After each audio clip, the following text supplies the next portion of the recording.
তীব্র দাবদাহে পড়ছে দেশ, বিপর্যস্ত জনজীবন। সারা দেশে হিট অ্যালার্টের মেয়াদ আরও 3 দিন বাড়ালো আবহাওয়া অধিদপ্তর। 6 দিনের থাইল্যান্ড সফর শেষে আগামীকাল দেশে ফিরবেন প্রধানমন্ত্রী শেখ হাসিনা।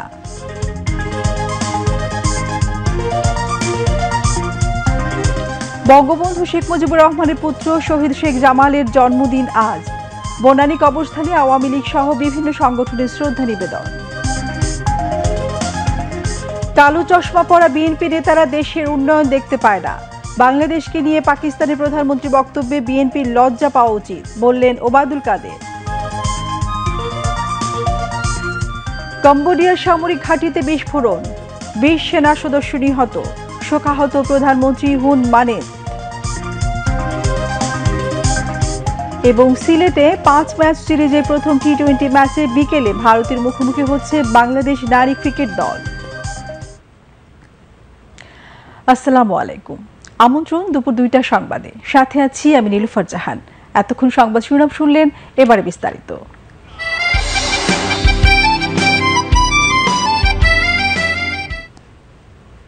ভিক্ষুকের জাতের ইজ্জত থাকে না, বেশি ভিক্ষা আমি করতে চাই না।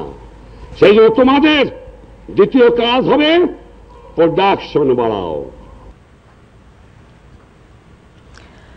তাপপ্রবাহের সতর্কবার্তা আরও 3 দিন বাড়িয়েছে আবহাওয়া অধিদপ্তর। এ নিয়ে পঞ্চমবার হিট অ্যালার্ট দিল আবহাওয়া অফিস। এদিকে প্রচণ্ড তাপদাহে অতিষ্ঠ হয়ে পড়েছে জনজীবন। এতে বেশি বিপাকে পড়েছেন শ্রমজীবী খেটে খাওয়া মানুষ। আরও জানাচ্ছেন রোজিনা রোজি। দেশজুড়ে গ্রীষ্মের অতি তীব্র তাপপ্রবাহ ইট পাথরের নগরী ঢাকাকে আরও দুর্বিষহ করে তুলেছে। বাতাসে অতিরিক্ত আর্দ্রতায় পরিস্থিতি হয়ে উঠেছে ভয়াবহ। গতকাল ঢাকায় তাপমাত্রা রেকর্ড করা হয় 37.4 ডিগ্রি সেলসিয়াস। এই তীব্র গরমে অতিষ্ঠ হয়ে পড়েছেন নগরবাসী। জরুরি প্রয়োজন ছাড়া বাইরে বের হচ্ছেন না কেউ। সহ্য গরমে বাইরে টিকা যাচ্ছে না, একটু রোদে গেলে আবার ছায়া বসতে হচ্ছে, খুব কষ্ট হচ্ছে। অনেক কষ্ট হচ্ছে গরমের কারণে। আমাদের স্কুলে যেতে অসুবিধা হয় এবং বিকালে আমি খেলতে পারি না গরমের জন্য। ছোট হইলে গরমের ভিতরে ভালো হয়, অনেক কষ্ট হয়ে যেতেছে বাচ্চা পোলাপান নিয়ে। বাচ্চারও কষ্ট হয়, আমাদেরও কষ্ট হয় প্রচুর। গরমের ভিতরে তো না পাচ্ছি রিক্সা চালাতে, এখন তো কর্ম তো করতে হবে, এখন না পারলেও এখন এইভাবে চলাতে হবে আর কি। এদিকে আবহাওয়া অফিস বলছে এই তীব্র তাপদাহ থেকে খুব সহসা মিলবে না স্বস্তি। বর্তমানে চুয়াডাঙ্গা জেলার উপর দিয়ে অতি তীব্র তাপপ্রবাহ বয়ে যাচ্ছে বলেও জানানো হয়। আবারও 3 দিনের সতর্কবার্তা জারি করেছে আবহাওয়া অফিস। এল নিনো সক্রিয় থাকার কারণে বৃষ্টিপাত কম হচ্ছে বলেও জানান এই আবহাওয়াবিদ। এবং এই তাপপ্রবাহ অব্যাহত থাকার জন্য আমরা আজকে সকাল 9:30টার সময় আবার 72 ঘন্টার জন্য তাপপ্রবাহ সতর্কবার্তা জারি করছি। এই সময় যে তাপমাত্রাটা 41-42 ডিগ্রি, এটাও স্বাভাবিক। কারণ গতকালকে আর যে সর্বোচ্চ তাপমাত্রা যেটা দেশে রেকর্ড করা হয়েছে চুয়াডাঙ্গায় 42.7 ডিগ্রি। তো এই তাপপ্রবাহ থেকে পরিত্রাণের একমাত্র উপায় হচ্ছে তীব্র কালবৈশাখী ঝড়সহ ভারী বৃষ্টি। তো এখন পর্যন্ত আমরা কিন্তু ওইভাবে তীব্র কালবৈশাখী ঝড় বা ব্যাপকভাবে বৃষ্টিপাত পাই নাই। আগামী 72 ঘন্টা পর তাপমাত্রা কিছুটা প্রশমিত হতে পারে, তবে তাপপ্রবাহ অব্যাহত থাকবে বলে জানায় আবহাওয়া অফিস। রোজিনা রোজি, বাংলাদেশ টেলিভিশন। থাইল্যান্ডের প্রধানমন্ত্রী শ্রেথা থাবিসিনের আমন্ত্রণে ব্যাংককে 6 দিনের সরকারি সফর শেষে আগামীকাল দেশে ফিরবেন প্রধানমন্ত্রী শেখ হাসিনা। বিমান বাংলাদেশ এয়ারলাইন্সের একটি বিমানে আগামীকাল সকালে প্রধানমন্ত্রী ঢাকার উদ্দেশ্যে ব্যাংকক ত্যাগ করার কথা রয়েছে। এর আগে গত বুধবার থাই প্রধানমন্ত্রীর আমন্ত্রণে দেশটিতে সফরে যান প্রধানমন্ত্রী। সফরকালে প্রধানমন্ত্রী শেখ হাসিনা থাইল্যান্ডের প্রধানমন্ত্রী থাবিসিনের সঙ্গে দ্বিপক্ষীয় বৈঠক করেন এবং জাতিসংঘের এশীয় প্রশান্ত মহাসাগরীয় অঞ্চলের অর্থনৈতিক ও সামাজিক কমিশনের 80তম অধিবেশনে যোগ দেন। এছাড়া সফরকালে প্রধানমন্ত্রী রাজপ্রাসাদে থাইল্যান্ডের রাজা এবং রানীর সঙ্গেও সাক্ষাৎ করেন। প্রধানমন্ত্রীর সফরে বাংলাদেশ ও থাইল্যান্ডের মধ্যে 5টি দলিল স্বাক্ষরিত হয়। জাতির পিতা বঙ্গবন্ধু শেখ মুজিবুর রহমানের দ্বিতীয় পুত্র বীর মুক্তিযোদ্ধা শহীদ লেফটেন্যান্ট শেখ জামালের 71তম জন্মদিন আজ। শেখ জামাল 1954 সালের 28 এপ্রিল গোপালগঞ্জ জেলার টুঙ্গিপাড়া গ্রামে জন্মগ্রহণ করেন। তিনি Dhaka residential model school and college থেকে মাধ্যমিক এবং ঢাকা কলেজ থেকে উচ্চ মাধ্যমিক পাশ করেন। তিনি ছিলেন সংস্কৃতিপ্রেমী এবং একজন ক্রীড়াবিদ। 1971 সালে মহান মুক্তিযুদ্ধের সময় পরিবারের অন্য সদস্যদের সাথে শেখ জামাল গৃহবন্দী ছিলেন। সেখান থেকে পালিয়ে তিনি মহান মুক্তিযুদ্ধের সম্মুখ সমরে নেতৃত্ব দেন। 1975 সালের 15 আগস্ট কাল রাত্রিতে ঘাতকের নির্মম বুলেটের আঘাতে পরিবারের অন্যান্য সদস্যদের সাথে নৃশংসভাবে খুন হন শেখ জামাল। আওয়ামী লীগের সাধারণ সম্পাদক এবং সড়ক পরিবহন সেতুমন্ত্রী ওবায়দুল কাদের বলেছেন, কালো চশমা পরা বিএনপি নেতারা দেশের উন্নয়ন দেখতে পায় না। বাংলাদেশের উন্নয়ন অগ্রগতি নিয়ে পাকিস্তানি প্রধানমন্ত্রীর বক্তব্যে বিএনপির লজ্জা পাওয়া উচিত। তিনি আজ বঙ্গবন্ধুর দ্বিতীয় পুত্র শহীদ শেখ জামালের জন্মদিন উপলক্ষে বনানী কবরস্থানে শ্রদ্ধা নিবেদন শেষে কথা বলেন। মন্ত্রী বলেন, দ্বাদশ জাতীয় সংসদ নির্বাচনে কোনো বিদেশি শক্তির প্রভাব ছিল না। জাতীয় পার্টি কোন চাপে নির্বাচনে এসেছে তা দলটিকে পরিষ্কার করতে হবে। বিস্তারিত আমজাদ হোসেনের প্রতিবেদনে। জাতির পিতা বঙ্গবন্ধু শেখ মুজিবুর রহমানের দ্বিতীয় পুত্র, সেনাবাহিনীর গর্বিত অফিসার, মুক্তিযোদ্ধা লেফটেন্যান্ট শেখ জামালের ৭১তম জন্মদিন। দিবসটি উপলক্ষে রাজধানীর বনানী কবরস্থানে তার সমাধিতে শ্রদ্ধা জানায় বাংলাদেশ আওয়ামী লীগ সহ বিভিন্ন সহযোগী সংগঠন। প্রথমে প্রধানমন্ত্রী শেখ হাসিনার পক্ষে ও পরে আওয়ামী লীগের পক্ষে কেন্দ্রীয় নেতাদের সঙ্গে নিয়ে শ্রদ্ধা নিবেদন করেন দলের সাধারণ সম্পাদক ওবায়দুল কাদের। এরপর একে একে শেখ জামালের সমাধিতে শ্রদ্ধা জানায় ঢাকা মহানগর উত্তর ও দক্ষিণ আওয়ামী লীগ, যুবলীগ, কৃষক লীগ, মৎস্যজীবী লীগ, স্বেচ্ছাসেবক লীগ, মহিলা আওয়ামী লীগ সহ সহযোগী সংগঠনের অন্যান্য নেতৃবৃন্দ। শ্রদ্ধা নিবেদন শেষে ওবায়দুল কাদের বলেন, শেখ জামাল ছিলেন মুক্তিযোদ্ধা, সাংস্কৃতিক কর্মী, তার সম্পর্কে অনেক কিছুই অজানা। সেদিন জিয়া মোস্তাকদের দুঃসাহসের কারণে মানব সভ্যতার ইতিহাসে নৃশংসতম হত্যাকাণ্ড হয়। বঙ্গবন্ধু কন্যা হত্যা, ষড়যন্ত্রের রাজনীতি, এই রাজনীতি বাংলাদেশ থেকে তিনি নির্মূল করেছেন এবং তার নেতৃত্বে এদেশে স্থিতিশীলতা ফিরিয়ে এসেছে এবং উন্নয়নের অগ্রগতির অর্জনের রাজনীতি শুরু হয়েছে। এ সময় সাংবাদিকদের প্রশ্নের জবাবে সেতুমন্ত্রী বাংলাদেশের উন্নয়ন না দেখতে পাওয়া বিএনপি নেতাদের বিষোদ্গার করেন। পাকিস্তানের সঙ্গে তো প্রীতি তাদের, বন্ধুত্ব তাদের, সেই পাকিস্তানও আজ বাংলাদেশের উন্নয়ন দেখতে পায়। একসময় বোঝা ভাবত, এখন লজ্জিত হচ্ছে।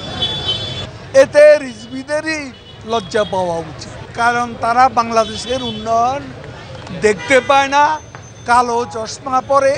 কথা বলেন জাতীয় পার্টির চেয়ারম্যান জিএম কাদের উত্থাপিত জাতীয় নির্বাচনে বিদেশি শক্তির ভূমিকা নিয়ে। ফ্রি অ্যান্ড ফেয়ার ইলেকশন হয়েছে, এখানে কোনো বিদেশি শক্তির চাপ ছিল, আমরা কোনো চাপ অনুভব করিনি।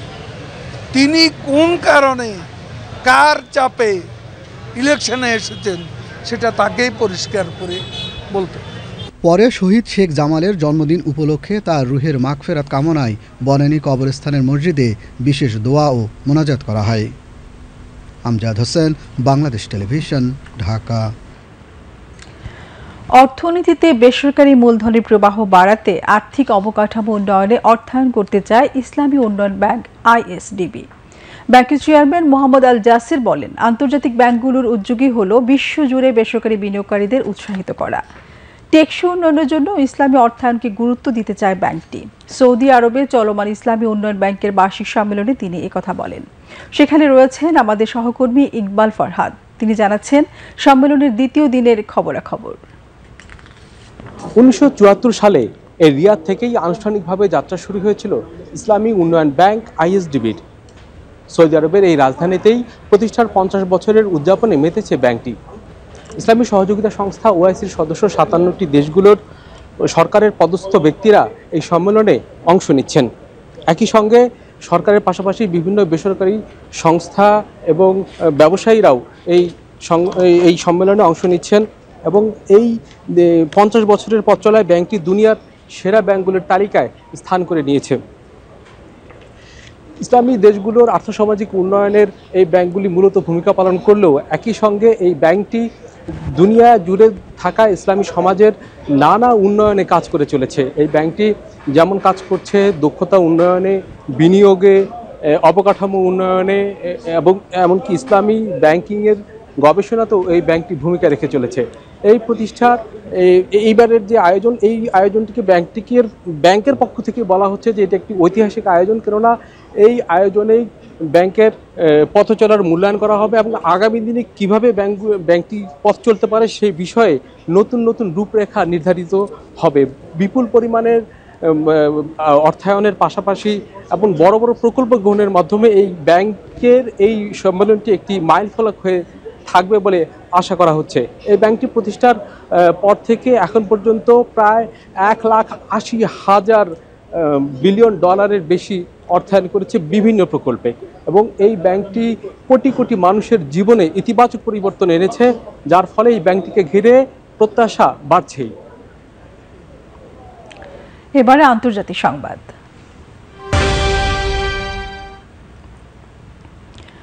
যুক্তরাষ্ট্রের কলাম্বিয়া বিশ্ববিদ্যালয়ের অনুসরণে দেশটির বিভিন্ন ক্যাম্পাস জুড়ে কমপক্ষে 40টি ফিলিস্তিনপন্থী প্রতিবাদ শিবির গড়ে উঠেছে। বিক্ষোভ সামাল দিতে পারছে না কর্তৃপক্ষ। কলাম্বিয়া বিশ্ববিদ্যালয়ের সিনেট কর্তৃপক্ষ বিশ্ববিদ্যালয়ের পুলিশ ডাকায় প্রেসিডেন্ট মিনৌশিস রফিকের বিরুদ্ধে তদন্ত চেয়ে প্রস্তাব পাশ করেছে। শিক্ষার্থীদের পক্ষ থেকে অধিকাংশ বিক্ষোভই শান্তিপূর্ণভাবে পালন করা হচ্ছে। তাদের দাবির মধ্যে রয়েছে গাজায় যুদ্ধবিরতি, ইসরায়েলের সঙ্গে সম্পর্ক রাখা থেকে তাদের প্রতিষ্ঠানকে দূরে সরে আসার মতো বিষয়। তবে শিক্ষার্থীদের এই আন্দোলনকে দমিয়ে রাখতে চেষ্টা করছে বিশ্ববিদ্যালয় কর্তৃপক্ষ, এজন্য ডাকা হচ্ছে পুলিশ। ইতোমধ্যে গত এক সপ্তাহে বিক্ষোভ কর্মসূচি পালন করায় প্রায় 550 জন শিক্ষার্থীকে আটক করা হয়েছে। কোথাও কোথাও শিক্ষার্থীদের ওপর পুলিশের নির্যাতনের বিষয়টিও সামনে এসেছে। বোস্টনের এমারসন কলেজ থেকে কমপক্ষে 100 শিক্ষার্থীকে আটক করা হয়। এছাড়া ওহাইও স্টেট বিশ্ববিদ্যালয় থেকে 24 জনের বেশি শিক্ষার্থীকে পুলিশি হেফাজতে নেওয়ার ঘটনা ঘটে। এদিকে গাজায় ইসরায়েলি হামলায় 24 ঘন্টায় 10 শিশুসহ 27 ফিলিস্তিনি নিহত হয়েছে। গত বছরের 7 অক্টোবর থেকে গাজা ইসরায়েলি আগ্রাসনে এ পর্যন্ত 34,388 ফিলিস্তিনি নিহত এবং 77,437 জন আহত হয়েছে।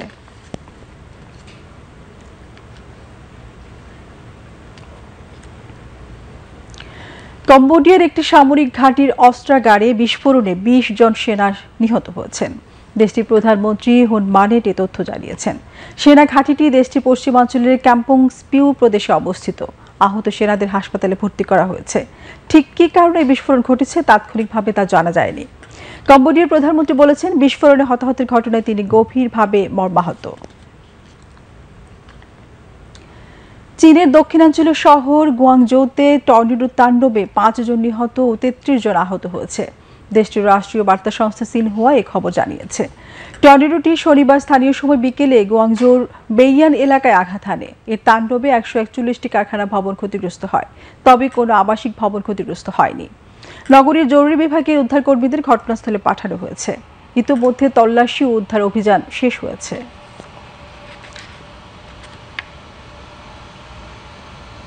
ফিরছে আবারও দেশের খবরে। রাজধানীর কালুনগর, জিরানি, মান্ডা এবং শ্যামপুরের জলাবদ্ধতা নিরসনে মৃত প্রায় 4টি খাল সংস্কার করে নান্দনিক রূপ দিচ্ছে ঢাকা দক্ষিণ সিটি কর্পোরেশন। প্রায় 900 কোটি টাকা ব্যয়ে প্রকল্পটির কাজ শেষ হবে 2026 সালের জুন মাস নাগাদ। বিস্তারিত শেখ আলী রিপোর্টে। নথিপত্রে থাকলেও ঢাকা শহরের অসংখ্য খাল চোখের আড়াল হয়েছে দখল আর দূষণে। কোথাও বা বর্জ্যের ভাগাড়ে পানির প্রবাহ থেমে গেছে, কোথাও আবার অবৈধ দখলদারের স্থাপনা নির্মাণে অস্তিত্ব হারিয়েছে খালের অবয়ব। ফলে হালকা বৃষ্টিতেই হরহামেশাই জলজটের ভোগান্তিতে পড়েন নগরবাসী। এমন পরিস্থিতি থেকে উত্তরণে খালের বর্জ্য অপসারণ ও পানির প্রবাহ নিশ্চিত করতে স্বল্প, মধ্যম এবং দীর্ঘমেয়াদে পরিকল্পনা গ্রহণ করেছে নগর কর্তৃপক্ষ। ঢাকা দক্ষিণ সিটি কর্পোরেশনের যে জলাবদ্ধতার যে সমস্যা, সেগুলো আমরা চিহ্নিত করি এবং স্বল্প মেয়াদী, মধ্যমেয়াদী এবং দীর্ঘমেয়াদী পরিকল্পনা গ্রহণ করি। সংশ্লিষ্টরা বলছেন, প্রকল্প এলাকায় 4টি খালের 2 পাড়ে দৃষ্টিনন্দন ওয়াকওয়ে, বাইসাইকেল লেন, খেলার মাঠ, ফুড কোর্ট ও কফি শপ নির্মাণের পাশাপাশি নাগরিক সুবিধায় গড়ে তোলা হবে পথচারী সেতু, শপিং মল ও পাবলিক টয়লেট এবং নান্দনিক বাতি স্থাপন করা হবে খালগুলোর চারপাশ জুড়ে। প্রত্যেকটা খালেই আমাদের হাতির ঝিলের মতো করে কোনো জায়গায় হাতির ঝিল থেকে আরও সুন্দরও নান্দনিক হবে। তারপরে বিভিন্ন ধরনের বিনোদনের যে ব্যবস্থা, পাবলিক টয়লেট থাকবে, বৃক্ষরোপণের ব্যবস্থা থাকবে, বাগান থাকবে। এইগুলো করে আমরা একটা দৃষ্টিনন্দন পরিবেশ আনার জন্য কার্যক্রম শুরু হয়েছে। কারণ হলো আমরা সবগুলো কাজের প্যাকেজের টেন্ডার করে ঠিকাদার নিয়োগ করে ফেলেছি। প্রকল্প কাজ শেষ হবে 2026 জুন মাসে। প্রকল্প ব্যয় সরকারের নিজস্ব তহবিল থেকে 629 কোটি 11 লাখ টাকা এবং বাকি 269 কোটি 62 লাখ টাকা যোগান দেবে দক্ষিণ সিটি কর্পোরেশন। নগর কর্তৃপক্ষের আশাবাদ, প্রকল্পটির বাস্তবায়নে কেবলমাত্র জলাবদ্ধতার বিড়ম্বনা থেকেই রক্ষা পাবে না, একই সঙ্গে নান্দনিক পরিবেশে নির্মল বিনোদনেরও সুযোগ পাবেন নগরবাসী। শেখ আলী, বাংলাদেশ টেলিভিশন। শিল্পমন্ত্রী নুরুল মজিদ মাহমুদ হুমায়ুন বলেছেন, প্রধানমন্ত্রী শেখ হাসিনার গতিশীল নেতৃত্বের কারণেই বৈশ্বিক অর্থনীতি সংকটের মধ্যেও বাংলাদেশের অর্থনীতির আকার দিন দিন বাড়ছে। তিনি আজ রাজধানীর নর্দার্ন বিশ্ববিদ্যালয়ে আয়োজিত সপ্তাহব্যাপী বিজনেস ফেস্টিভ্যালের উদ্বোধনী অনুষ্ঠানে একথা বলেন। মন্ত্রী বলেন, আগামী স্মার্ট বাংলাদেশ বিনির্মাণ করতে শিক্ষার্থীদের পড়াশোনার পাশাপাশি তাদের দক্ষ জনশক্তি হিসেবে গড়ে তুলতে হবে।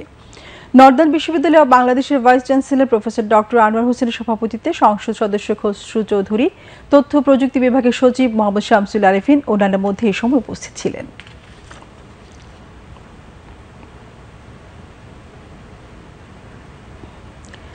দেশের সকল সরকারি বেসরকারি প্রতিষ্ঠানে শিশু দিবা যত্ন কেন্দ্র স্থাপনের প্রয়োজনীয়তার উপর গুরুত্ব আরোপ করেছেন মহিলা ও শিশু বিষয়ক প্রতিমন্ত্রী সিমিন হোসেন রেবি। তিনি আজ সকালে রাজধানী সড়ক ভবনে মহিলা ও শিশু বিষয়ক মন্ত্রণালয়ের ২০টি শিশু দিবা যত্ন কেন্দ্র স্থাপন প্রকল্পের শিশু দিবা যত্ন কেন্দ্রের নকশা ও কারিগরি নির্দেশিকা এবং শিশুর প্রাথমিক স্বাস্থ্য সেবা নির্দেশিকা শীর্ষক দুটি খসড়া চূড়ান্তকরণ কর্মশালায় একথা বলেন। মহিলা ও শিশু বিষয়ক মন্ত্রণালয়ের সচিব নাজমা মোবারকের সভাপতিত্বে কর্মশালায় বিভিন্ন দপ্তর অধিদপ্তরের ঊর্ধ্বতন কর্মকর্তাগণ উপস্থিত ছিলেন।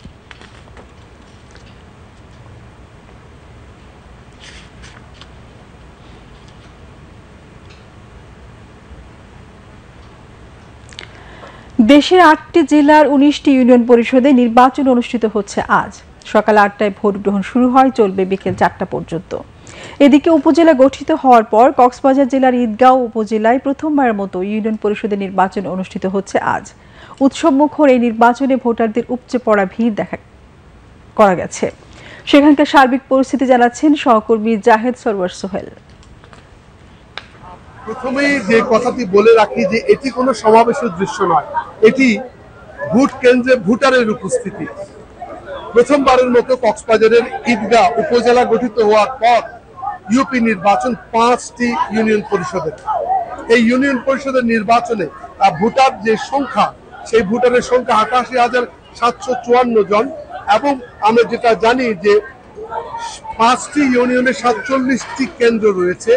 সেখানে আপনারা দেখতে পাচ্ছেন যে ভোটারের উল্লেখযোগ্য উপস্থিতি, বিশেষ করে নারী ভোটারের একেবারে উপচে পড়া ভিড়। এবং এখানে নারী ভোটারের পাশাপাশি আমরা দেখতে পাচ্ছি যে পুরুষ ভোটারের যে উপস্থিতি আমরা দেখতে পাচ্ছি।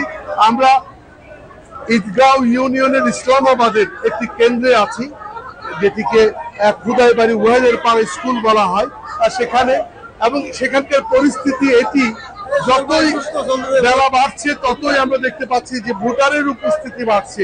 এবং এখানে যে কথাটি বলা চলে যে এখনো পর্যন্ত আমরা যেটা জানি যে কোনো ধরনের গোলযোগের খবর পাওয়া যায়নি এবং এখানে 271 জন প্রার্থী 5টি ইউনিয়নে প্রতিদ্বন্দ্বিতা করছে। এখনো পর্যন্ত কোনো ইউনিয়নে কোনো অপ্রীতিকর কোনো ঘটনার আমরা খবর পাইনি। উল্লেখযোগ্য সংখ্যক আইন শৃঙ্খলা রক্ষাকারী বাহিনী মোতায়েন হয়েছে।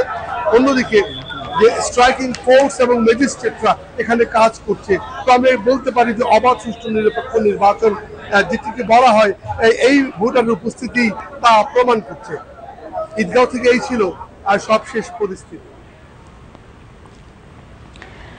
বান্দরবানের রুমা উপজেলার বাকতলাই এলাকায় যৌথ বাহিনীর অভিযান চলাকালে উভয় পক্ষের গোলাগুলিতে কুকিচিন ন্যাশনাল আর্মি KN এর 2 সন্ত্রাসী নিহত হয়েছে। অভিযানে যৌথ বাহিনী 3টি আগ্নেয়াস্ত্র, বেশ কিছু গোলা বারুদ ও অন্যান্য সামগ্রী উদ্ধার করেছে। আন্তঃবাহিনী জনসংযোগ পরিদপ্তর ISPR এক সংবাদ বিজ্ঞপ্তিতে জানায়, আজ সেনাবাহিনীর অভিযানে KN এর 2 সশস্ত্র সন্ত্রাসী গুলিবিদ্ধ হয়ে নিহত হয়েছে। অভিযানে 3টি আগ্নেয়াস্ত্র, বিপুল পরিমাণ গোলা বারুদ, ওয়াকি-টকি ও অন্যান্য সরঞ্জামাদি উদ্ধার করা হয়েছে। এবারে কৃষি সংবাদ।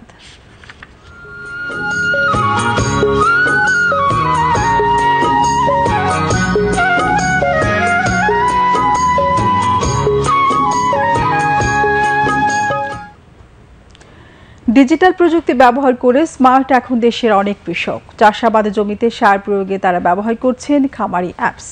এই অ্যাপসের মাধ্যমে পাওয়া পরামর্শ নিয়ে স্মার্ট কৃষিতে এগিয়ে যাচ্ছেন সিরাজগঞ্জের কৃষকরাও।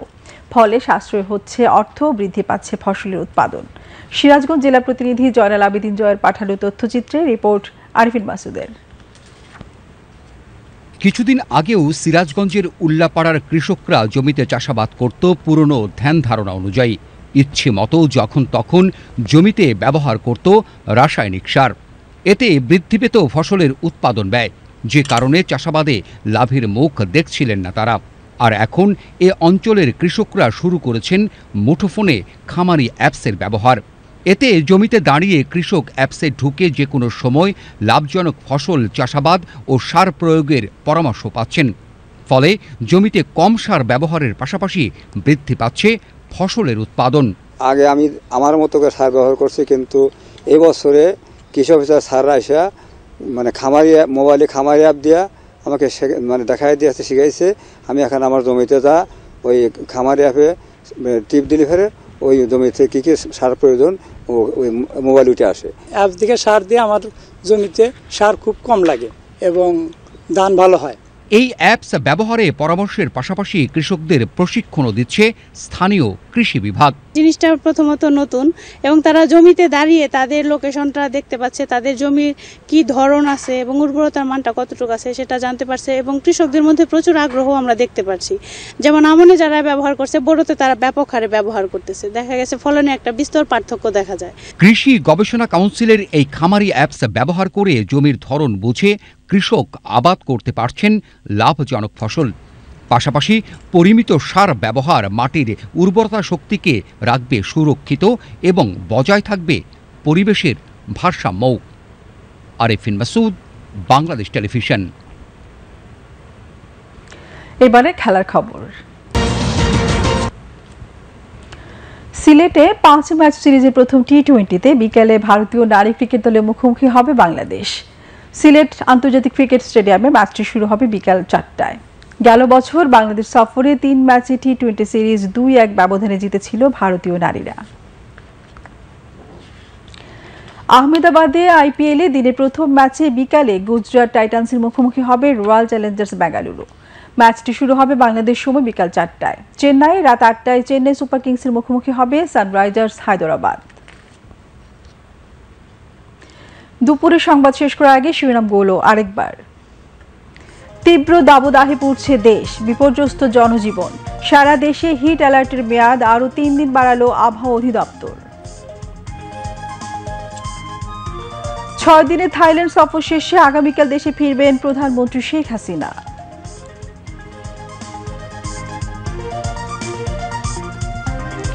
বঙ্গবন্ধু শেখ মুজিবুর রহমানের পুত্র শহীদ শেখ জামালের জন্মদিন আজ।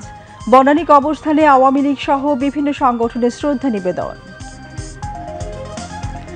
কালো চশমা পরা বিএনপি নেতারা দেশে উন্নয়ন দেখতে পায় না। বাংলাদেশকে নিয়ে পাকিস্তানি প্রধানমন্ত্রী বক্তব্যে বিএনপির লজ্জা পাওয়া উচিত বললেন ওবায়দুল কাদের। কম্বোডিয়ার সামরিক ঘাঁটিতে বিস্ফোরণ, 20 সেনা সদস্য নিহত, শোকাহত প্রধানমন্ত্রী হুন মানেত। এবং সিলেটে 5 ম্যাচ সিরিজের প্রথম টি-20 ম্যাচে বিকেলে ভারতের মুখোমুখি হচ্ছে বাংলাদেশ নারী ক্রিকেট দল। খবর শেষ হলো। খোদা হাফেজ।